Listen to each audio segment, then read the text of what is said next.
નમસ્કાર. ધોરણ 10 વિષય સંસ્કૃત અને આજનો આપણો બીજો વિડિયો લેક્ચર. પહેલા લેક્ચરમાં આપણે જે આખું 10મા ધોરણનું સંસ્કૃત વિષયનું પાઠ્યપુસ્તક છે એમાં આવતા જે કંઈ પાઠ કાવ્યો છે એના વિશે આપણે ચર્ચા કરેલી. અને આજનો આપણો જે લેક્ચર છે એ બે ભાગમાં. એક તો આપણે પહેલું અભ્યાસ 1 પુનરાવર્તન, અને પુનરાવર્તનની શરૂઆત કરીએ એ પહેલા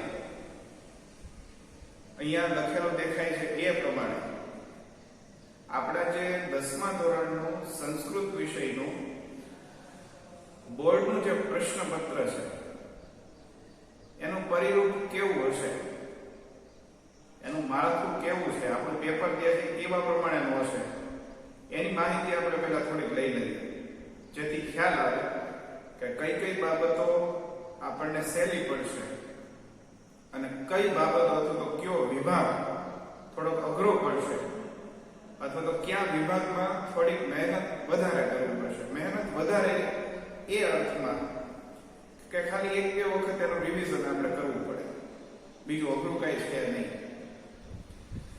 એટલે સૌથી પહેલા આપણું જે બોર્ડનું પેપર છે એ કેવું હશે. 10મા ધોરણના સંસ્કૃત વિષયનું બોર્ડનું પેપર, ગુજરાત માધ્યમિક અને ઉચ્ચતર માધ્યમિક શિક્ષણ બોર્ડનું પેપર 10મા ધોરણનું કેવું હશે એની માહિતી આપણે પહેલા જોઈ લઈએ. સૌથી પહેલા A, B, C, D અને છેલ્લો વિભાગ E. એટલે A, B, C, D અને E. 5 વિભાગમાં રહેલું આપણું પ્રશ્નપત્ર છે. કેટલા વિભાગમાં? 5 વિભાગ. દરેક વિભાગ જે છે ને એ 16 માર્કનો હશે. કેટલા માર્કનો હશે? 16 માર્કનો. અમે જો 4 2 6 4 10 10 ને 2 12 12 ને 4 16. 16 માર્કનો આપણો પહેલો વિભાગ. એ જ પ્રમાણે દરેક વિભાગ 5 વિભાગ બે એ 16 માર્કના હશે. એટલે આપણો પ્રશ્નપત્ર કુલ કેટલા માર્કનો થયો? કુલ ગુણ કેટલા થશે?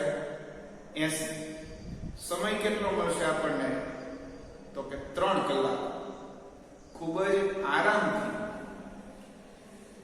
નિરાંતે, સુવાચ્ય અક્ષરે 10મા ધોરણના સંસ્કૃત વિષયનું પેપર આપણે લખી શકીએ એટલો સમય બોર્ડ દ્વારા આપણને ફાળવવામાં આવશે. ખૂબ જ આરામથી તમે પેપર લખી શકો એટલો બધો સમય હશે. પણ પેપર ત્યારે લખી શકીએ કે જ્યારે વાંચેલું હોય, યાદ હોય. બરાબર? એટલે પહેલા વિભાગમાં સૌથી પહેલો પ્રશ્ન 1 થી 46 પ્રશ્નો આપેલા છે. આપણે જે સંસ્કૃત વિષયનો 10મા ધોરણનું મટીરીયલ મોકલશું ને એમાં હું તમને જે આપણા માર્ચ 2020માં, ક્યારે? માર્ચ 2020માં લેવાયેલું 10મા ધોરણનું જે સંસ્કૃત વિષયનું પેપર છે એ PDF સ્વરૂપે તમને મોકલીશ. એટલે વધારે ઊંડાણથી તમે એ જોઈ શકો કે કયા પ્રશ્નમાં અથવા આપણને મળશે વિકલ્પ. ધારો કે પહેલો જ પ્રશ્ન આપણો છે વિભાગ A નો, ગદ્ય ખંડનું અનુવાદ કરો. એટલે કે પેરેગ્રાફ, ફકરો આપેલો હોય અને એ પેરેગ્રાફનો આપણે અનુવાદ માતૃભાષામાં અનુવાદ કરવાનો છે, ભાષાંતર કરવાનું છે. તો એમાં તમને એકના અથવામાં એક મળશે. એક પેરેગ્રાફના અથવામાં બીજો પેરેગ્રાફ આપેલો હોય, જે આવડતો હોય એનું ભાષાંતર લખવાનું થાય. એટલે વિભાગ A પહેલો પ્રશ્ન કેનો હશે? તો કે ગદ્ય ખંડનું માતૃભાષામાં અનુવાદ. કેટલા માર્ક છે? તો કે 4 માર્ક છે. એ પછી સંસ્કૃત પ્રશ્નોના સંસ્કૃતમાં જવાબ. હવે આ વિભાગ સાંભળીએ કે સંસ્કૃત પ્રશ્નોના સંસ્કૃતમાં જવાબ એટલે કે ભાઈ હવે આ તો છોડી દેવાનું, આ નહીં આવે, એવું નહીં બને. સાવ સહેલો હશે. જ્યારે આપણે પાઠ ચલાવીએ ત્યારે ધ્યાનથી એના જે સંસ્કૃત શબ્દો છે એ આપણે સાંભળીએ તો આ જે પ્રશ્ન આવશે ને સંસ્કૃત પ્રશ્નોના સંસ્કૃતમાં જવાબ એ ખૂબ જ સહેલાઈથી સરળતાથી તમે લખી શકશો. આગળના લેક્ચરમાં તમને વાત કરી હતી ત્યારે આખો વિષય પ્રવેશ આપેલો હતો ત્યારે કે જલાશયે કતિ મત્સ્યાહ વસંતિ સ્મ. કતિ એટલે કેટલા, એક જ શબ્દ મૂકવાનો થાય કે જલાશયે ત્રયઃ મત્સ્યાહ વસંતિ સ્મ. જળાશયમાં કેટલા માછલાઓ રહેતા હતા? તો કે 3 માછલાઓ રહેતા હતા. સાવ સહેલો પ્રશ્ન. આગળ જતા પણ આટલા જ સહેલા પ્રશ્નો હશે. બરાબર? એટલે સંસ્કૃત પ્રશ્નોના સંસ્કૃતમાં જવાબ 3 પ્રશ્નો હશે. 3 માંથી તમારે 2 લખવાના છે અને કેટલા માર્ક છે? 2 માર્ક. એટલે એક સંસ્કૃત પ્રશ્નનો જવાબ તમે લખો એટલે કેટલા માર્ક મળે? 1. અને 2 લખીએ એટલે કેટલા માર્ક થશે? 2. ત્યાર પછી ગુજરાતી પ્રશ્નોના ગુજરાતીમાં જવાબ 2 પ્રશ્નો હશે અને એના 4 માર્ક છે. ગુજરાતી પ્રશ્નોના ગુજરાતીમાં જવાબ 2 પ્રશ્નો અને 4 માર્ક. જેમ કે પ્રશ્ન પૂછેલો હોય કે લાકડાનો ટુકડો સમુદ્ર સુધી પહોંચશે ક્યારે, અથવા તો કેટલા વિઘ્નો એને નહીં આવે તો, અને ક્યાં ક્યાં. તો કે લાકડાનો ટુકડો સમુદ્ર સુધી પહોંચશે જો એને 4 વિઘ્નો ન આવે તો. પેલું કયું? તો કે કિનારા પરનું જોડાણ, તીરે સંલગ્નતા. તીરે એટલે કે કિનારા પરનું, અને સંલગ્નતા એટલે કે જોડાણ, કિનારા પરનું જોડાણ. પછી બીજું ભારની અધિકતાના કારણે. કેની અધિકતાના કારણે? ભારની અધિકતાના કારણે પાણીમાં ડૂબી જવું. ભારાધિક્યેન જલે નિમગ્નતા. પાઠ્યપુસ્તક તમારી પાસે હોય તો એ સેજ ખોલો અને 6થો પાઠ કાષ્ઠખંડ, એમાં આ બધી વિગતો આપેલી છે. કાષ્ઠખંડ એટલે બીજું વિઘ્ન કયું થશે? ભારની અધિકતાના કારણે પાણીમાં ડૂબી જવું. પછી ત્રીજું વિઘ્ન તો કે વમળમાં પડવું. અને ચોથું વિઘ્ન તો કે નદીના પ્રવાહથી વિખૂટું પડવું. આ 4 વિઘ્નો એને ન હોય લાકડાના ટુકડાને તો એ સમુદ્ર સુધી પહોંચશે. એ પ્રમાણેના પ્રશ્નો ગુજરાતીમાં પૂછેલા હોય અને એના જવાબ આપણે ગુજરાતીમાં લખવાના. 2 પ્રશ્નો અને કેટલા માર્ક થશે? 4 માર્ક. ત્યાર પછી ટૂંકનોંધ લખવાની. આમાં પણ કેટલા માર્ક છે? 2 માર્ક છે. કેટલા માર્ક છે? એક ટૂંકનોંધના કેટલા માર્ક થશે? 2 માર્ક. પછી ગદ્યખંડ વાંચી પ્રશ્નોના જવાબ લખો. કેટલા માર્ક છે? 4 માર્ક. હવે આ જે ગદ્યખંડ હશે એ સંસ્કૃતમાં આપેલો છે. 4 કે 5 લીટી ફકરા સ્વરૂપે સંસ્કૃતમાં આપેલી હોય. સંસ્કૃતમાં જ પ્રશ્નો પૂછેલા હશે અને સંસ્કૃતમાં જ એનો જવાબ લખવાનો છે. પણ સાવ સહેલું એટલા માટે પડશે કે ઉપર પેરેગ્રાફ આપેલો છે, ફકરો આપેલો છે, એ ફકરામાંથી જ જવાબ ગોતી અને આપણે લખવાનો છે. હવે યાદ રાખવાની વસ્તુ એ છે, આ જે છે ને પેલા વિભાગમાં ગદ્યખંડ વાંચી પ્રશ્નોના જવાબ લખો, એ આપણા પાઠ્યપુસ્તકનો હશે, ચોપડીનો હશે. બરાબર? એટલે પેલો વિભાગ 16 માર્ક થયા, 4 2 6 4 10 ને 2 12 ને 4 16 માર્ક. એટલે એક વિભાગ 16 માર્ક. બીજો વિભાગ પદ્યખંડનું અનુવાદ. પદ્યખંડ એટલે શું થાય? પદ્યખંડ એટલે શું થશે? શ્લોકોનું ભાષાંતર. બરાબર? આમાં તમને ઓપ્શન મળે છે, એકના અથવામાં એક હોય કેટલા માર્ક છે એના? 4 માર્ક છે. સંસ્કૃત પ્રશ્નોના સંસ્કૃતમાં જવાબ 2 માર્ક. પેલા વિભાગમાં હતા ઈ પાઠના હશે, આ બીજા વિભાગમાં છે ઈ કાવ્યના હશે. ખ્યાલ આવે છે? પછી ગુજરાતી પ્રશ્નોના ગુજરાતીમાં જવાબ 6 માર્ક. ખ્યાલ આવે છે? ગુજરાતીમાં પ્રશ્નો હશે અને ગુજરાતીમાં જવાબ લખવાનો છે. શ્લોક પૂર્તિ આપણા માટે ખૂબ જ અગત્યનું છે. આગળના વિડિયો લેક્ચરમાં પણ આપણે ચર્ચા કરેલી હતી કે શ્લોક પૂર્તિ નહીં આવડે એમ માનીને મૂકી દેવા કરતા અત્યારે આપણી પાસે સમય છે તો પેલું કાવ્ય સંવદધ્વમ, સાવ સહેલા શ્લોકો છે.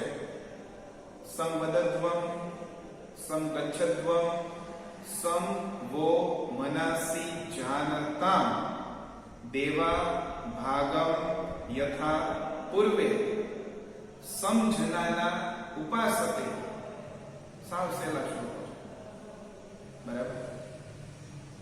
એવી જ રીતના તમે જો સર્વે ભવન્તુ સુખિનઃ, સર્વે સંતુ નિરામયા, સર્વે ભદ્રાણી પશ્યન્તુ મા કશ્ચિત દુઃખ ભાગ ભવેત, પુત્ર પિતુઃ અનુવ્રતો જાયા પત્યે મધુમતી વાચમ વદતુ.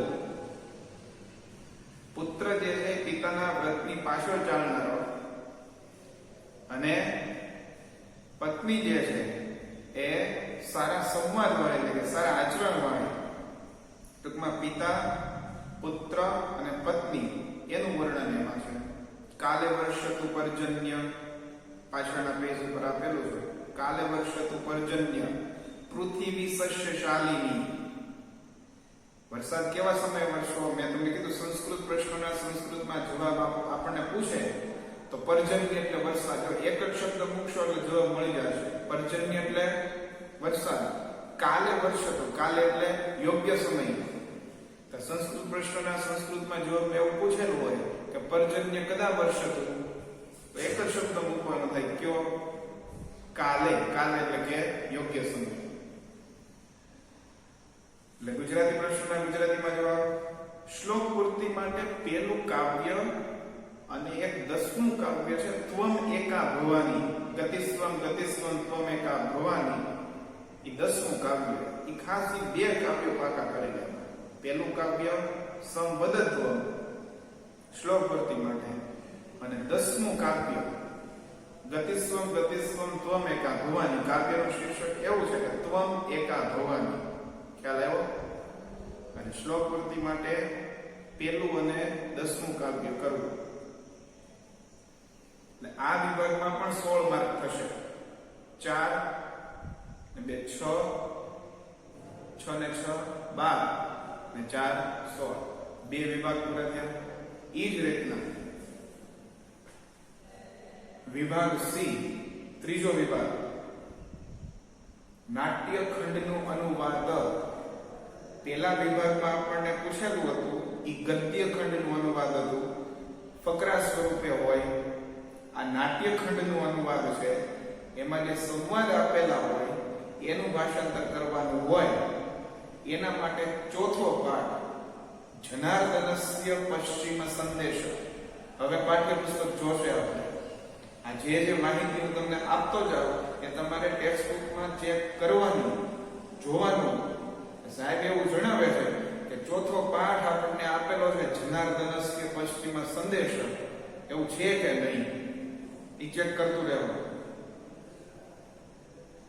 નાટ્યખંડના અનુવાદમાં ચોથો પાઠ જનાર્દનસ્ય. જનાર્દન એટલે શું થશે? આગળના લેક્ચરમાં આપણે વાત કરેલી હતી. જનાર્દન એટલે શ્રી કૃષ્ણ, પશ્ચિમ એટલે કે અંતિમ, અને સંદેશ એટલે કે સંદેશ. શ્રી કૃષ્ણનો અંતિમ સંદેશ. એમાં ઘટોત્કચનું પાત્ર આવે, ધૃતરાષ્ટ્રનું પાત્ર આવશે. એના વચ્ચે જે કંઈ સંવાદો આપેલા છે એ ભાષાંતર સ્વરૂપે આપણને પૂછાય. ઘટોત્કચ આવતા વેત એમ કહે છે કે અહમ ઘટોત્કચ અભિવાદયે ઇતિ અર્ધ ઉક્તે ના ના અથવા તો ન ન અયમ અક્રમઃ યુધિષ્ઠિરાદયમ મે પૂર્વો ભવંતમ અભિવાદયે તત્પશ્ચાત અહમ ઘટોત્કચ અભિવાદયે. આવી પેલી 3 લીટી આપેલી છે. જો પાઠ્યપુસ્તક તમારી પાસે હોય ને તો ચોથો પાઠ જનાર્દનસ્ય પશ્ચિમ સંદેશો, શ્રી કૃષ્ણનો અંતિમ સંદેશ, એમાં પેલી 3 લીટીમાં આ પ્રમાણેનો સંવાદ છે. બરાબર? એટલે નાટ્ય ખંડ કહેવાય. પેલા વિભાગમાં જે ભાષાંતર પૂછેલું છે એ ગદ્ય ખંડ ભાષાંતર છે, અને અહીંયા જે ત્રીજા વિભાગમાં પૂછેલું છે એ નાટ્ય ખંડનું ભાષાંતર છે. ખ્યાલ આવે છે? એટલે એક તો ચોથો પાઠ થાય નાટ્યખંડનો સંવાદ. પછી હજી એક આપણે નાટ્યખંડનો સંવાદ આવે છે સુનીત અને પુનીત વચ્ચે, કે દુર્ઘટના કોઈ ઘટે છે એમાં કોણ કોણ સાક્ષી રૂપ હોય છે. સાક્ષી રૂપ એટલે કે જ્યારે દુર્ઘટના બને છે ત્યારે કોણ કોણ હાજર હોય છે અને કેવી કેવી પ્રતિક્રિયા કરે છે. સાક્ષીભૂત મનુષ્ય પાઠનું શીર્ષક છે. પાઠનું શીર્ષક શું છે? સાક્ષીભૂત મનુષ્ય. સાક્ષી રહેલો મનુષ્ય. કેનો સાક્ષી રહેલો મનુષ્ય? તો કે દુર્ઘટનાનો સાક્ષી રહેલો મનુષ્ય. એટલે એમાં સુનીત અને પુનીત વચ્ચે જે ચર્ચા થાય છે એ પણ નાટ્યખંડ છે. હજી એક નાટ્યખંડ છે, છેલ્લો પાઠ સત્યમ મયુરઃ, 19મો પાઠ. 20મું તો કાપ્યો છે, 19મો પાઠ છે સત્યમ મયુરઃ. એમાં પરિવ્રાજક એટલે કે સંન્યાસી અને શાંડિલ્ય એટલે કે શિષ્ય વચ્ચેનો જે સંવાદ આપેલો છે એ પણ નાટ્યખંડ છે. એટલે ભાષાંતરની દ્રષ્ટિએ આ 3 નાટ્યખંડ આપણને 4 માર્ક માટે પૂછાય છે. ત્યાર પછી જોડકા સ્વરૂપે પ્રશ્ન પૂછાય છે. એક બાજુ પાત્રનું નામ આપેલું હોય અને સામે કેટલાક વાક્યો આપેલા. એ અને બી વિભાગમાં આપણને પ્રશ્ન પૂછે. એ વિભાગમાં પાત્રનું નામ આપેલું હોય અને એની સામે બી વિભાગમાં કોઈ વાક્યો આપેલા હોય. બરાબર? ધારો કે એક બાજુ ઘટોત્કચ આપેલું છે અને એની નીચે શકુની આપેલું છે. 2 પાત્રો થયા, ઘટોત્કચ અને શકુની, અને એની સામે બી વિભાગમાં 2 કે 3 વાક્યો આપેલા છે. ધારો કે 3 વાક્યોમાંનું એક વાક્ય એવું આપેલું છે કે ન ન અયમ અક્રમઃ. તો હમણાં જ મેં તમને કીધું કે આ વાક્ય કોણ બોલે છે? પાઠ્યપુસ્તકમાંથી ગોતજો. અથવા તો એવું વાક્ય આપેલું હોય કે એષઃ શકુની વ્યાહરતી ભો શકુને અક્ષાન વિમુચ્ય બાણ યોગ્ય ભવ. આવું વાક્ય કોણ બોલે? તમે પાઠ્યપુસ્તકમાંથી ગોતો. ફરી વખત વાક્ય કહું છું કે એષઃ શકુની વ્યાહરતી. આટલું ટૂંકું જ વાક્ય આપેલું પરીક્ષા, પણ તમને ગોતવામાં સરળતા રહે એટલા માટે તમને આગળનું વાક્ય કહું છું. ઘટોત્કચ જ બોલે છે કે એષઃ શકુની વ્યાહરતી. આ શકુની બોલે છે. ભો શકુને એટલે કે હે શકુની અક્ષાન વિમુચ્ય. અક્ષાન એટલે ઝૂંટાના પાસા. ઝૂંટા એટલે કે જે આપણે ચોપાટ રમવામાં આવે છે. અક્ષાન વિમુચ્ય ઝૂંટાના પાસા છોડીને બાણ યોગ્ય ભવ એટલે બાણોથી યુદ્ધ કરવા યોગ્ય થાય. આવું કોણ કહે છે? તો કે ઘટોત્કચ બોલે છે. કોને કહેશે? તો કે શકુનીને કહેશે. આપણે દુર્યોધન છે એના દ્વારા પણ વાક્યો બોલવામાં આવે છે કે વયમપી અમે પણ ખલુ ખરેખર રૌદ્ર રાક્ષસાહ. રૌદ્ર રાક્ષસના ઉગ્ર સ્વભાવ વાળા છીએ. ત્વમ દૂતઃ પ્રાપ્તો અસી. તું દૂત તરીકે આવેલો છે. કોણ દૂત તરીકે આવેલું હતું? ઘટોત્કચ. ત્વમ દૂતઃ પ્રાપ્તો અસી. સામેના પેજ ઉપર જે ચિત્ર આપેલું છે ને એની ઉપરના સંવાદો છે. દુર્યોધન બોલે છે કે તુમ દૂતઃ પ્રાપ્તો અસી. તું દૂત તરીકે આવેલો છે. સંદેશો દઈને તું જા. વયમ દૂત ઘાતકા ન, અમે દૂતના હત્યારાઓ નથી. ખૂબ જ સરસ મજાનો પાઠ ચલાવશું ત્યારે એની ચર્ચા કરશું. પણ એક બાજુ પાત્ર આપેલું હોય અને એક બાજુ એના વાક્યો આપેલા હશે. આવા બે પ્રશ્નો હોય, બે પાત્ર હશે, 3 વાક્યો હોય. લીટા તાણવાના નથી એમાં. જોડકા સ્વરૂપે એટલે લીટા તાણીને લખવાનું થાય નહીં. પાત્રનું નામ લખવાનું ઘટોત્કર અને સામે એનું સાચું વાક્ય જે બોલતો એ લખવાનું. ગુજરાતી પ્રશ્નોના ગુજરાતીમાં જવાબ 4 માર્ક આ પાઠના જ છે. ટૂંક નોંધ 4 માર્કની 2 ટૂંક નોંધ પૂછેલી હશે. આપેલા વાક્યોનું સંસ્કૃતમાં અનુવાદ, આ થોડુંક અઘરું પડશે. આખી પેપર સ્ટાઇલમાંથી જો આપણને અઘરું પડે તો માત્ર ને માત્ર 2 માર્કનું છે. આખા પેપરની પદ્ધતિમાંથી અઘરું પડશે તો એ કેટલા માર્કનું છે? ખાલી 2 માર્કનું છે. અને એ પણ જો તમે ધ્યાનથી ક્લાસમાં અથવા તમે વારંવાર સંસ્કૃતના પાઠ્યપુસ્તકનું પુનરાવર્તન કરો ને એટલે એનો ખ્યાલ આવી જશે તમને. જેમ હું સંસ્કૃત બોલું છું એમ તમે પણ સંસ્કૃત બોલી શકો. પણ વારંવાર એનું પુનરાવર્તન થાય તો. આ પ્રશ્નમાં જે સંસ્કૃતમાં અનુવાદ કરવાનું છે ને એમાં 2 વાક્યો આપેલા હોય, બંને ગુજરાતીમાં હોય. અને ગુજરાતીમાંથી આપણે કેમાં ટ્રાન્સલેટ કરવાનું છે, કેમાં અનુવાદ કરવાનું છે? તો કે સંસ્કૃતમાં અનુવાદ કરવાનું છે. આ તમે ક્યારે કરી શકો? ધાતુના રૂપાખ્યાનો આવડતા હોય, નામના રૂપાખ્યાનો આવડતા હોય, સર્વનામના રૂપાખ્યાનો આવડતા હોય, વિભક્તિ પૂરેપૂરી જે આપણને યાદ હોય. ઘણી બધી વસ્તુ માગી છે. ખાલી 2 માર્ક માટે થઈને એટલું બધું અઘરું જે છે એ કરવા જાઓ અથવા તો ગોઠવવા બેસો તો કદાચ ન આવડે. એના માટે ખૂબ જ સહેલો રસ્તો એ છે કે આપણે પાઠ્યપુસ્તકમાં જેટલા આવા પ્રશ્નો આપેલા છે ને, ચોપડીમાં સ્વાધ્યાયમાં આવા પ્રશ્નો આપેલા છે, 4થા પાઠમાં છે સ્વાધ્યાયમાં, એવા પ્રશ્નો પાઠ્યપુસ્તક આધારે પહેલા કરી લેવા. બરાબર છે? એટલે થોડો ઘણો ખ્યાલ આવે. ત્યાર પછી સૌથી અગત્યનો વિભાગ જેની શરૂઆત આપણે કરવાના છીએ, આજથી જ કરશું એની શરૂઆત. કયો વિભાગ છે? વ્યાકરણ વિભાગ છે. 4થો વિભાગ વ્યાકરણ વિભાગ. ક્યાં ક્યાં મુદ્દાઓ એમાં હશે? તો કે સમાનાર્થી શબ્દ. હવે આ સહેલો એટલા માટે પડશે સમાનાર્થી શબ્દ કે પ્રશ્ન જે ઉપર આપેલો હોય ને એમાં એક શબ્દ આપેલો હોય અને નીચે 3 ઓપ્શન આપેલા છે. એ 3માંથી એક ઓપ્શન પસંદ કરીને તમારે લખવાનો જવાબ સ્વરૂપે, ઓએમઆર સ્વરૂપે નહીં, જવાબ સ્વરૂપે લખવાનો. એટલે સમાનાર્થી અને વિરુદ્ધાર્થી એમ સહેલા પડશે આપણને. ખૂબ જ સહેલાઈથી તમે શીખી શકશો. ધાતુના રૂપાખ્યાનના 4 પ્રશ્નો છે. માર્ચ 2020 ની પરીક્ષામાં ધાતુના રૂપાખ્યાનના 4 પ્રશ્નો છે અને બહુ જ સહેલા છે.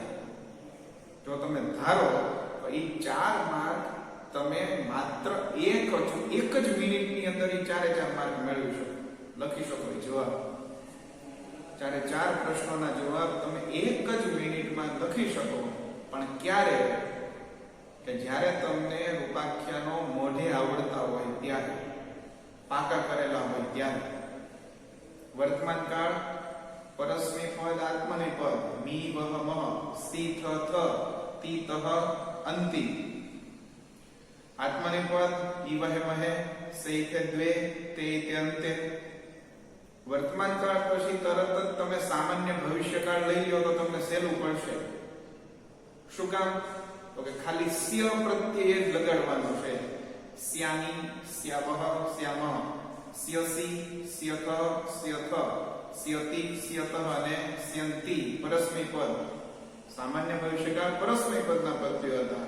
હવે સામાન્ય ભવિષ્યકાળ આત્મનેપદના પ્રત્યયો જોવો તમે તો કે સ્યે, સ્યાવહે, સ્યામહે, સ્યસે, સ્યતે, સ્યદ્વે, સ્યતે, સ્યતે અને સ્યંતિ.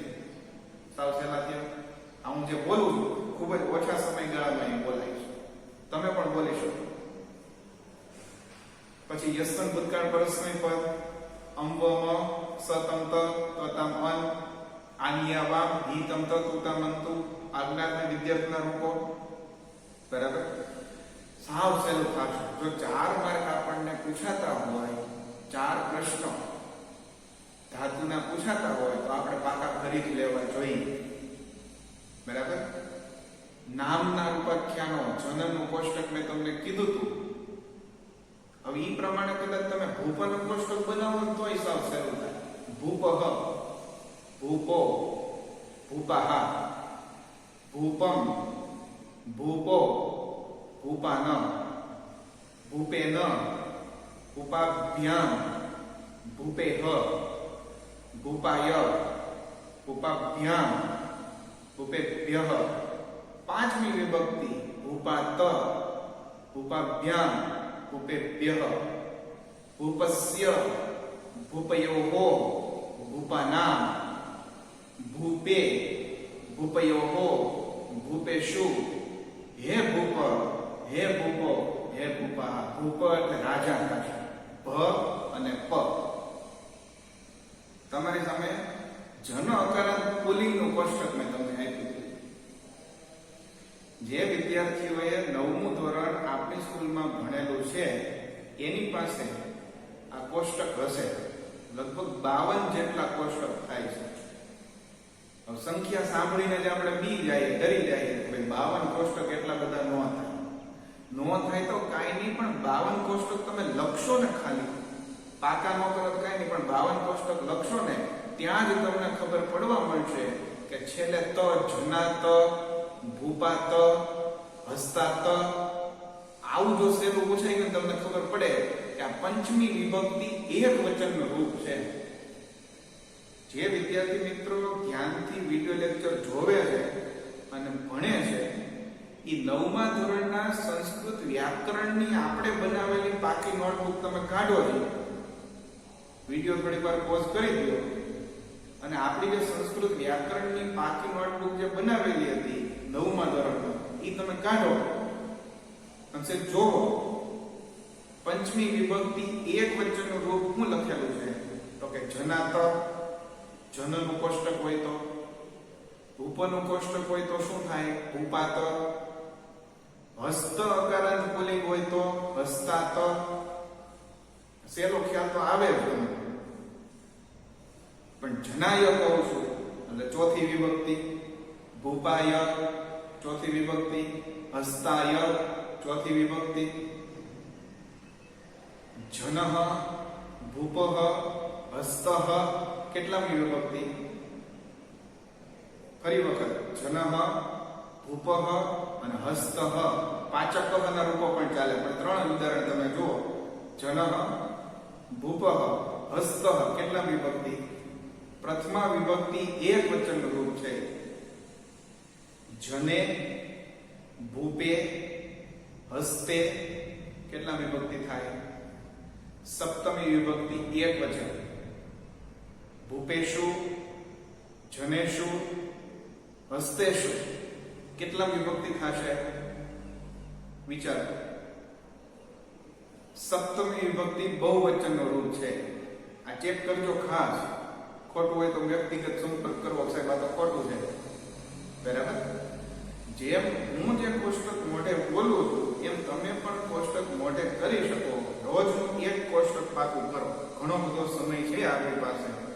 એક કોષ્ટક પાકું કરો એટલે તમે આરામથી બધા કોષ્ટક પાકા થઈ જશે.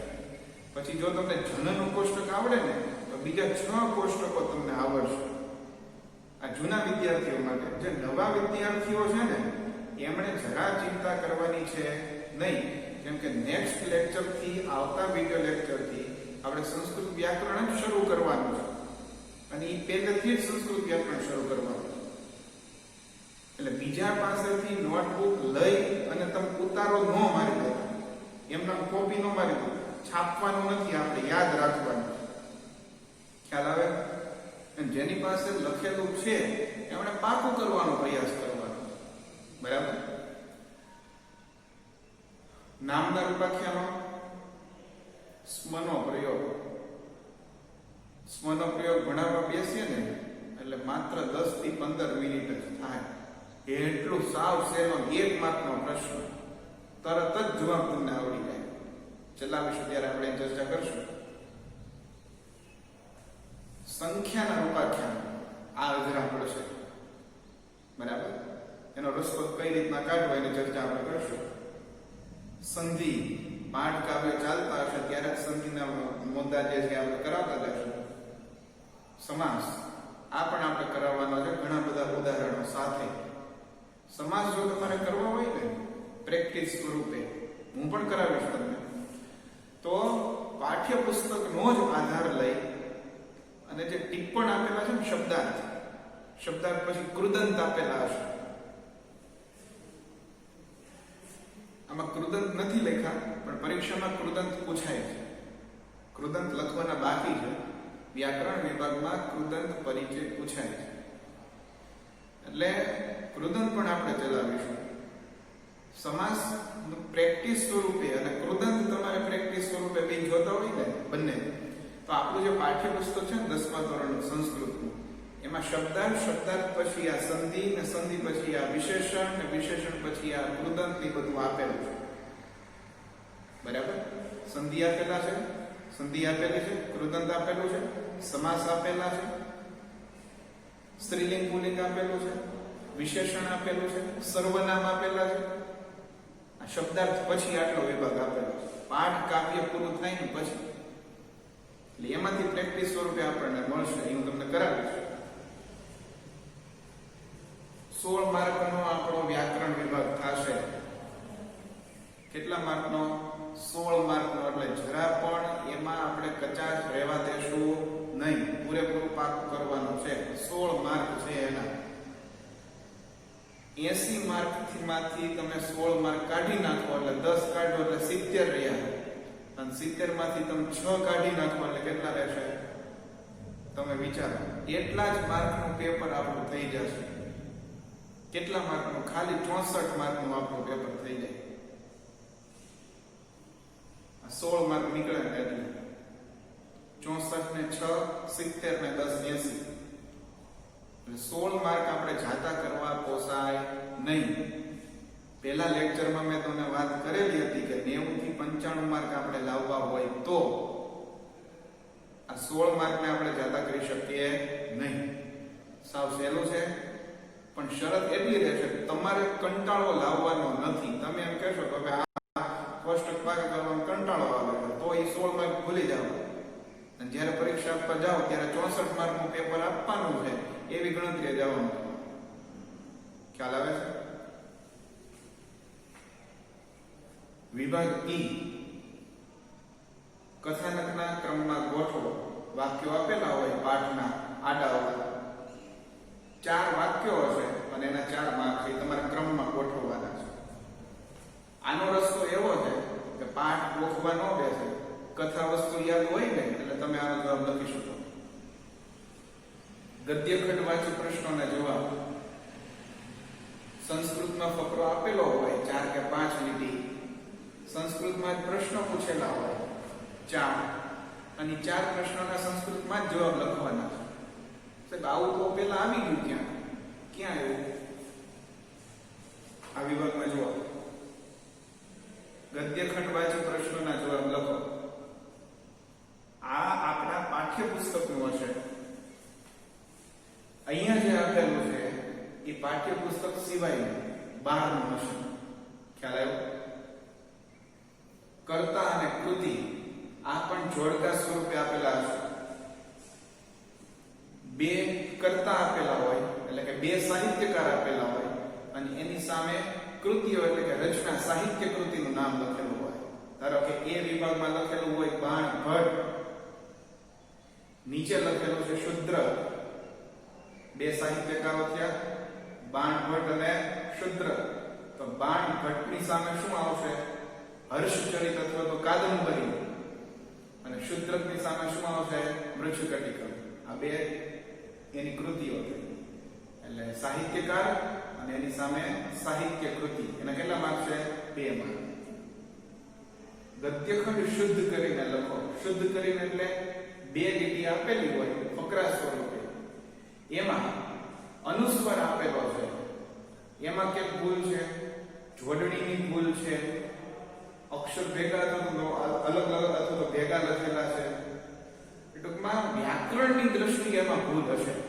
શુદ્ધ કરીને એટલે કે વ્યાકરણની દ્રષ્ટિએ અશુદ્ધ હશે, જોડણીની રીતે અશુદ્ધ હશે, એને તમારે ફરીથી લખવાનું છે. સાવ સહેલું છે. અને છેલ્લો પ્રશ્ન અર્થ વિસ્તારનો છે. એકના અર્થમાં એક આપેલું હોય, એક જ લખવાનો છે અર્થ વિસ્તાર, અને એના 3 માર્ક છે. ખ્યાલ આવ્યો? આ પ્રમાણેની આપણી 10મા ધોરણના સંસ્કૃત વિષયની બોર્ડની પેપર સ્ટાઇલ છે. મટીરીયલ સ્વરૂપે હું તમને માર્ચ 2020 માં લેવાયેલું સંસ્કૃત વિષયનું જે પેપર છે એ હું તમને મોકલી આપીશ, જેથી કરી તમે જોઈ શકો કે કેવા કેવા પ્રશ્નો કયા ઓપ્શનમાં કેમ પૂછાય છે. તો આજથી જ તે સંસ્કૃત વ્યાકરણની જો આપણે સાવ સહેલી વાત કરીએ ને, પ્રશ્ન સ્વરૂપે હું તમને મૂકું છું. જવાબ નેક્સ્ટ વિડિયો લેક્ચરમાં હું તમને કહીશ.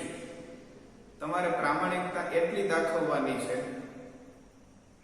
કે એ પ્રશ્નોના જવાબ તમારે કોઈને પૂછવાના નથી કે ક્યાંય નોટબુકમાં જોવાનું નથી, રફ બુકમાં લખી રાખવાના છે.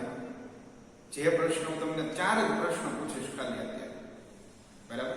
એ 4 પ્રશ્નોના જવાબ તમારે રફ બુકમાં લખવાના છે, જો આવડતા હોય તો. પણ જો ન આવડતા હોય તો એટલું વિચારવાનું કે હવે કેટલીક તૈયારી સંસ્કૃત વ્યાકરણમાં કરવાની છે, અથવા તો કેટલું મને ભૂલાઈ ગયું છે. બરાબર? ઘણા વિદ્યાર્થીઓના મનમાં એવું હોય ને કે ભાઈ વિડિયો લેક્ચર તો એમાં આપણને કઈ ન મજા આવે, એમાં ખબર ન પડે કઈ, એનાથી ન ભણાય. બરાબર? તો આ 4 પ્રશ્નો પૂછું છું એટલા માટે કાંઈક તો આપણે વિચારતા થાશું કે આનો જવાબ શું આવશે. મને આવડે છે તો કે હા આવડો જવાબ, તો એ વાંચેલું હતું, યાદ આવ્યું, તાજું થયું. અને જો જવાબ ન આવ્યો તો આ વિડિયો લેક્ચરના માધ્યમથી આપણે ભણીએ અથવા તો શીખીએ. ક્યાં 4 પ્રશ્નો? સાવ સહેલો પ્રશ્ન. સ્વર એટલે શું? વ્યંજન એટલે શું? સ્વર ક્યાં કે એવું નથી પૂછતો, અથવા તો વ્યંજન ક્યાં કે એવું નથી પૂછવામાં આવ્યું. પ્રશ્ન શું છે લખી લેજો. સ્વર એટલે શું? ક્યાંય નોટબુકમાં જોવાનું નથી. 9મા ધોરણના વિદ્યાર્થીઓ પાસે નોટબુક હશે અને એમાં પહેલા જ આ જવાબ લખેલો હશે. બરાબર? નોટબુકમાં ક્યાંય ન જોતા, અને જો જોવું હોય તો જવાબ લખવાનો કોઈ જરૂર નથી. સ્વર એટલે શું? વ્યંજન એટલે શું? એક પ્રશ્ન. બીજો પ્રશ્ન, ધાતુ એટલે શું? ફરી વખત પ્રશ્ન કરું, ધાતુ એટલે શું?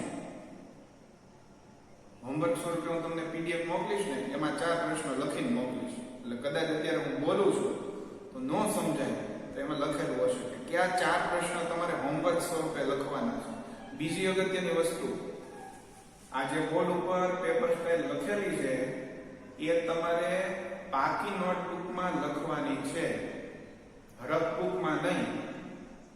ખ્યાલ આવે છે? સંસ્કૃત વ્યાકરણની પાકી નોટબુક તમે બનાવો, એમાં પેપર સ્ટાઇલ લખજો આખી.